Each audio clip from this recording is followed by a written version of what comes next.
এখানে বহুমুখী। প্রথমত মিস্টার গুতেরেসের সঙ্গে ডক্টর মোহাম্মদ ইউনূসের একটা ব্যক্তিগত সম্পর্ক রয়েছে।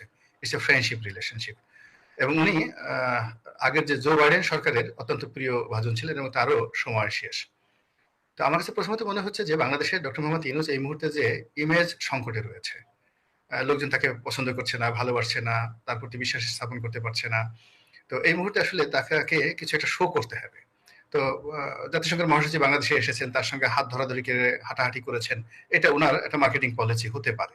সত্য মিথ্যা আমি জানি না, এটা হতে পারে। ২ নম্বরে যেটা হলো যে ডক্টর মোহাম্মদ ইউনূসকে ব্যবহার করে এই মুহূর্তে ব্যবহার করে মার্কিন কতগুলো এজেন্ডা বা জাতিসংঘের কতগুলো এজেন্ডা এখানে বাস্তবায়ন করার জন্য একটা চেষ্টা হতে পারে। আপনি হয়তো জানেন যে ২০১১ সন থেকেই যখন এই রোহিঙ্গাদের সমস্যাটা শুরু হলো, এটা মূলত একটা আন্তর্জাতিক চক্রান্তের অংশ হিসেবে এই ঘটনাটা ঘটেছে। এটি যে কেবলমাত্র মানে ওই আরাকান রাজ্যে রোহিঙ্গাদের সঙ্গে বৌদ্ধদের এবং আরাকান আর্মির যে সংঘর্ষ এবং তার সঙ্গে মিয়ানমারের সংঘর্ষ, এটা নট লাইক দ্যাট। এর সঙ্গে ভারত জড়িত, এর সঙ্গে চীন জড়িত এবং এর সঙ্গে পশ্চিমারা জড়িত।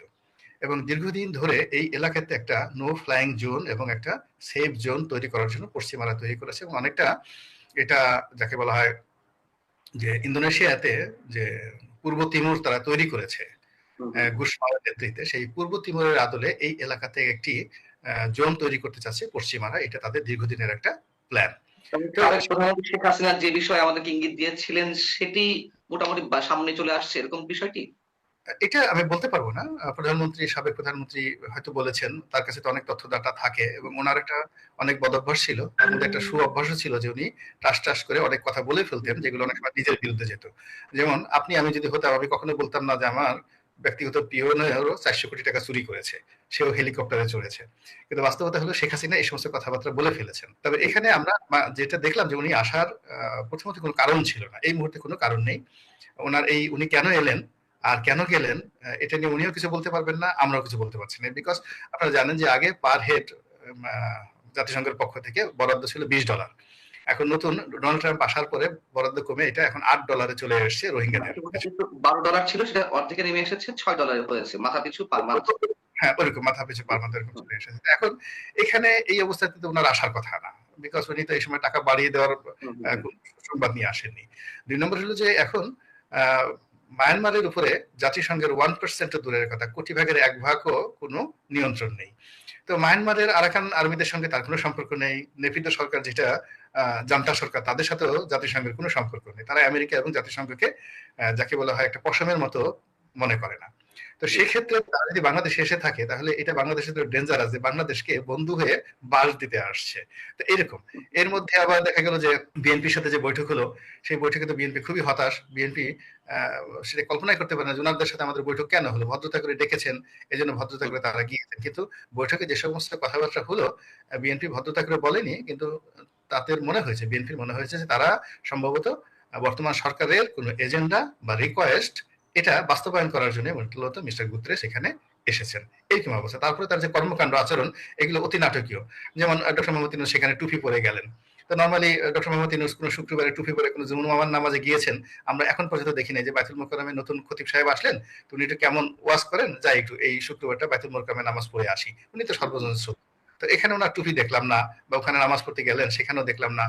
তারপরে হঠাৎ করে তিনি সেখানে টুপি পরে সেই ইফতার করতে গেলেন এবং আশ্চর্য ব্যাপার হলো যে রাজনীতি এমন একটা বিষয়, এটা যদি একবার কাউকে টান মারে ওকে কবর ছাড়া এর থেকে আর মুক্তি নাই।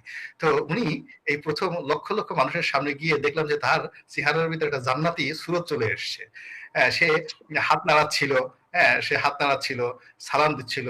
এবং দেখবেন যে যখন মানুষ খুব খুশি হয় তখন সে আঞ্চলিক ভাষায় কথা বলে এবং সে সেখানে গিয়ে রোহিঙ্গাদের সঙ্গে সে রোহিঙ্গা ভাষায় কথা বলছিলেন।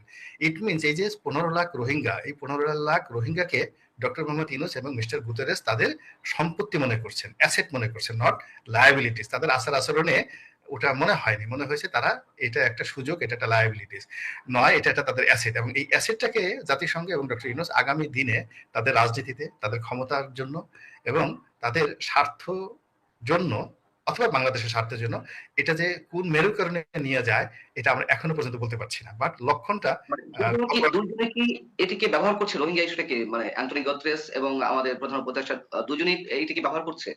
হ্যাঁ, দুজনে এটিকে ব্যবহার করছে। দুজনে এটিকে ব্যবহার করছে। গুতরেজ ব্যবহার করছে এই কারণে যে এখন এই পৃথিবীতে সবচেয়ে বড় শরণার্থী শিবির হলো এটা। এর চেয়ে বড় শরণার্থী শিবির আর কোথাও নেই। এখন এই শরণার্থী শিবিরকে কেন্দ্র করে জাতিসংঘের একটা রমরমা ব্যবসা। রমরমা ব্যবসা, তারা প্রচুর টাকা পয়সা এখান থেকে বিশ্বের বিভিন্ন দেশ থেকে আনে, ইউএ থেকে আনে, সাধারণ মানুষের কাছ থেকে আনে, বিভিন্ন সরকার থেকে আনে। এখন এখানে যদি ক্রাইসিসটা বাড়ে এবং এটার গুরুত্ব বাড়ানো যায়, তাহলে এখানে তাদের ব্যবসাটা স্থায়ী হয়। কিন্তু এই প্রকল্পটা যদি বন্ধ হয়ে যায়, তাহলে জাতিসংঘের হাজার হাজার লোকের চাকরি হারাবে। তো এটা মিস্টার গুতরেসের প্রাথমিক এজেন্ডা। দ্বিতীয় তার এজেন্ডা হলো যে জাতিসংঘের মাধ্যমে যেমন অনেক জায়গায় শান্তিরক্ষী বাহিনী স্থাপিত। এখন যদি বলা হয় যে না, এখানে যুদ্ধ করার জন্য তারা এই এলাকাতে একটা শান্তিরক্ষী মিশন তারা পাঠাবে। এবং আশ্চর্যের ব্যাপার হলো যে এখানে সন্দেহ করার যথেষ্ট কারণ আছে যে এখানে তারা একটা করিডোর চাচ্ছে। অর্থাৎ একটা করিডোর যাচ্ছে। তো যখনই একটা করিডোর যাচ্ছে, ইট মিনস সেখানে যদি তারা একটা শান্তিরক্ষী বাহিনী সেখানে পাঠায়, তাহলে এই শান্তিরক্ষী বাহিনীর দাপটে পুরো কক্সবাজার, উখিয়া থেকে শুরু করে পুরো এলাকাটা আমাদের সেনাবাহিনীর নিয়ন্ত্রণ এখানে থাকবে না। এখানে পুরো শান্তি বাহিনীর নিয়ন্ত্রণে, জাতিসংঘের নিয়ন্ত্রণে চলে যাবে। এবং ওখান থেকে এখন যেভাবে রোহিঙ্গারা আছে, কক্সবাজারের যারা লোকজন রয়েছে তাদেরকে রোহিঙ্গা হয়ে আবার বাংলাদেশের অন্য জায়গাতে চলে আসতে পারে। এই গেল ওনার দিক থেকে নেতিবাচক দিক। পজিটিভ দিক আমি একটাও দেখছি না।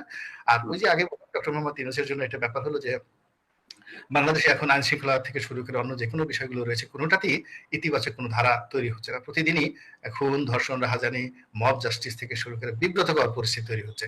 তো এরকম নানা রকম যে সমস্যাগুলো আছে, সেই সমস্যার ক্ষেত্রে উনি যদি এখন একটু চীন যেতে পারেন, তারপর দুবাই থেকে কারোর সাথে একটা ছবি তুলতে পারেন, কোথাও ইংরেজিতে একটা সাক্ষাৎকার দিতে পারেন, তারপর শেষে বিদেশিদের সাথে কথা বলতে পারেন, এটাতে উনি আসলে কমফোর্ট ফিল করেন। উনি আপনার সাথে একটা সাক্ষাৎকার দিতে বা আমার সঙ্গে একটা সাক্ষাৎকার দিতে উনি ভীষণ রকম বিব্রত বোধ। কিন্তু যখনই দেখা গেল অখ্যাত একটি পত্রিকা ভারতের ইংরেজিতে তাকে প্রশ্ন করতে আসছে, hi mister Yunus, how are you, তিনি মনে হচ্ছেন যে আমি জান্নাত থেকে এই মতো আসছি। এবং তার ভিতরে একটা অটোমেটিক একটা মেশিন এর মধ্যে একটা টারবাইন যেটা আছে এমন ঘোরা শুরু করে দেয়, তার চেহারা শুরুতে একটা নুরানি জিল্লতি চলে আসে। কিন্তু বাংলাদেশের কোনো, মানে আপনি ইভেন দেখবেন যে মির্জা ফখরুল সাহেবের সাথে সে যখন বৈঠক করেছে, ওনার চেহারা স্রোতের মধ্যে একটা হতাশ, ভীষণ রকম হতাশ যে এদের কোনো কাজ নাই, কেন আমাকে বারবার এখানে আসে আর কি। কিন্তু যখনই দেখা গেল জাতিসংঘের কোনো একটা লোক আসছে, এমনকি একটা রাষ্ট্রদূত আসছে, ভারতের একটা ডিপুটি হাই কমিশনার ওনার সাথে দেখা করতে আসছে, যেটা শেখ হাসিনার অফিসে যেতে সাহস পেত না। তো তাদের সাথে তিনি বসে বসে ঘন্টার পর ঘন্টা আলাপ করছেন। তো সেই দিক থেকে তার যেহেতু বয়স হয়েছে, যথেষ্ট বয়স হয়েছে, ৮৬-৮৭ বছর বয়স, তার তো একটা মেন্টাল রিফ্রেশমেন্টও দরকার আছে। সে এত বড় গুরু দায়িত্ব পালন করছে। তো সেই মেন্টাল রিফ্রেশমেন্টের জন্য যদি তার বন্ধু গুতরেজ বাংলাদেশে এসে থাকেন, আমার বন্ধুটা অনেক মানসিক চাপের মধ্যে আছে, তার একটু শান্তি দিয়ে আসি। এবং এই যে তিনি প্লেনে করে কক্সবাজারে গেলেন, তারপরে সেখানে তিনি মনের আনন্দে কাটালেন এবং অনেকগুলো আঞ্চলিক ভাষায় কথা বললেন, ইফতারি করলেন, এবং এটা হ্যাঁ, আগামী ১ মাস মোটামুটি তাকে একটা গ্রুমিং এর মধ্যে রাখবে। এরপর আবার তিনি চায়না যাচ্ছেন। হ্যাঁ, এর মধ্যে বিশেষ কোনো হিডেন এজেন্ডা কি আছে গোলাম মাওলা রনি? অনেকে বলছেন যে আপনি যে মিটিং এর কথা বলছেন যেখানে মির্জা ফখরুল সহ ৭টি রাজনৈতিক দলের প্রধানরা ছিলেন এবং সেই বৈঠক নিয়ে অনেক ধরনের কানাঘুষা রয়েছে। যে মিটিংটি কল করলো জাতিসংঘের লোকাল অফিস রিফর্ম ইস্যুতে, রিফর্মেশন, সেখানে সেটি কন্ডাক্ট করলেন সরকারের আইন উপদেষ্টা ডক্টর আসিফ নজরুল। এবং সেখানে সবাইকে ভালোভাবে কথা বলতে দেওয়া হয়নি, তাড়াহুড়া করে শেষ করা হলো। পরবর্তী ছাত্রদের আরেকটি দলের সঙ্গে বৈঠক ছিল এবং সবকটি বৈঠকেই রিফর্ম ইস্যুটাকে সামনে নিয়ে আসা হলো। অনেকে বলছেন যে এটি এই সংস্কার ইস্যুটা তার মুখ থেকে বের করে এর গুরুত্বটা বোঝানোর চেষ্টা করা হচ্ছিল সরকারের পক্ষ থেকে। আসলে এই বিষয়টি তেমন? এখানে আসলে কোনো পূর্ব প্রস্তুতি ছিল না। ভদ্রলোক যে উনি এসেছেন, উনি নিজেও জানেন না কেন এসেছেন, আবার উনি কি করে গেলেন তাও জানেন না। উনি আসার পরে যেটা হয়েছে, ডে টু ডে এই পরিকল্পনাগুলো হয়েছে। উনি কক্সবাজারে যাবেন, আই এম শিওর, লিখে দিতে পারি যে উনার ওই ভিজিট শিডিউলের মধ্যে ছিল না যে তিনি পাঞ্জাবি পরবেন, তাকে পাঞ্জাবি পরতে হবে। হ্যাঁ, এটা উনার ভিজিট শিডিউলের মধ্যে ছিল না। কিন্তু ভদ্রলোককে পাঞ্জাবি পরতে হয়েছে, অ্যান্থনি গুতেরেস পাঞ্জাবি পরতে হয়েছে। ২ নম্বর হলো তিনি সেখানে গিয়ে ইফতারি করবেন। ইফতারি করবেন ১ লক্ষ লোকের সঙ্গে। এটা উনি আসার পরে প্ল্যান হয়েছে এবং এরা করেছে বাংলাদেশে, কিন্তু জাতিসংঘের পক্ষ থেকে করা হয়নি। দ্বিতীয়ত আবার এখানে যে পলিটিক্যাল পার্টির সাথে যে বৈঠকগুলো হয়েছে, সেই বৈঠকেও জাতিসংঘের মাস্টার প্ল্যান এটা হয়েছে, আমার কাছে সেটা ব্যক্তিগতভাবে মনে হয়নি। এর কারণ হলো যে এটা বোঝার জন্য খুব রকেট সায়েন্টিস্ট হওয়ার দরকার নেই। জাতিসংঘের বৈঠকে কেন আসিফ নজরুল বা অন্য লোক সেখানে যাবেন? তো সেখানে দেখলাম যে আমাদের যে চুল পাকা একজন উপদেষ্টা আছেন, সাদা ধবধবে চুল, ওনার ভদ্রলোকের নাম যেন কি? তো তিনি আহ্বান করলেন। আদিলুর হ্যাঁ, রহমান তিনি রিসিভ করলেন। পাঞ্জাবি পরে, হুম, সাদা পাঞ্জাবি, সাদা চুল, একেবারে ফেরেশতার মতো দেখতে ভদ্রলোককে। তো উনি ওই রিসিভ করলেন। তো জাতিসংঘের অফিসে বা কোনো একটা অফিসে যেন তিনি তাদের সবাইকে রিসিভ করলেন। মানে কোনো জিনিসই আমার কাছে মনে হয়নি যে এটা পূর্ব পরিকল্পিত, প্রি-শিডিউলড এবং এরকম কাজগুলো করার জন্য বিভিন্ন পক্ষের একটা প্রস্তুতি দরকার। জাতিসংঘের মহাসচিবের সঙ্গে যদি বিএনপির মহাসচিবের একটা বৈঠক থাকে, তিনি তো ১ সপ্তাহ আগে জানবেন। তার জন্য তার এজেন্ডা থাকবে, তিনি জানতে চাইবেন কি আলাপ হবে, কোন বিষয়ে আলাপ আলোচনা হবে। তো আমার কাছে মনে হচ্ছে ৪ দিনের জন্য উনি আসছেন, এটা হচ্ছে প্লেজার ট্রিপ। আর প্লেজার ট্রিপের মধ্যে তাকে যতটা ব্যবহার করা যায়, যতটা শো আপ করা যায়, ততটা ভালো, ততটা ভালো। তবে এখানে খুবই সুন্দর একটা জিনিস হয়েছে যে তার সাথে জামাতের আমিরের যে কোনো পাঞ্জাবি পরে কোলাকুলি হয়নি, এটা একটা বিশাল একটা প্রাপ্তি আরকি। যদি এটা একটা কোলাকুলি হতো, এবং দুজনে যদি এটি করতেন, দারুণ একটা দৃশ্য তৈরি হতো। দুজনের সাইজ, আকার, আকৃতি, চেহারা সবই সমান আরকি। অনেক ভালো লাগতো আরকি। তাহলে সরকারের অর্জনটা কি? এত টাকা খরচ করে এত নাটকীয়তা আর মধ্য দিয়ে সরকার তাহলে কি অর্জন করলো? আপনার কাছে কি মনে হয়? এই যে বিশাল অর্জন করলো, মানুষ দেখলো যে ডক্টর মোহাম্মদ ইউনূস বিরাট ব্যক্তিত্ব, হ্যাঁ? বিরাট তার ক্ষমতা। তার কথায় জাতিসংঘের মহাসচিব বাংলাদেশে আসে। তার কথায় জাতিসংঘের মহাসচিব পাঞ্জাবি পরে। তার কথায় জাতিসংঘের মহাসচিব ইফতারি করে। উনি বোধহয় জীবনে ১ম রোজার মাসে এরকম গরিব মানুষের সাথে ইফতারি করছে। জীবনে কোনোদিন ইফতারি করে উনি নাই। উনি কি রোজাও ছিলেন অ্যান্টনি গুতেরেস? হতে পারে যদি তাও থাকে, ভাগ্য ভালো উনি যে মুসলমান হয়ে যায়নি এখান থেকে। এটাও তো একটা ব্যাপার। বাংলাদেশে যেভাবে একটা খিলাফতি রাষ্ট্র চলছে, উনি যদি এখানে এসে বলতেন যে না আমি লা ইলাহা ইল্লাল্লাহু মুহাম্মাদুর রাসূলুল্লাহ, এবং এটা যদি ডক্টর ইউনূসের ওসিলায় উনি মুসলমান হয়ে যেতেন, বিশ্বাস করেন ডক্টর মোহাম্মদ ইউনূসকে সবাই বলতো খলিফাতুল মুসলিমিন। হাজার হাজার তৌহিদি জনতা রাস্তায় নেমে আসতো। মারহাবা, মারহাবা, আহলান ওয়া সাহলান, এইভাবে রাস্তায় সবাই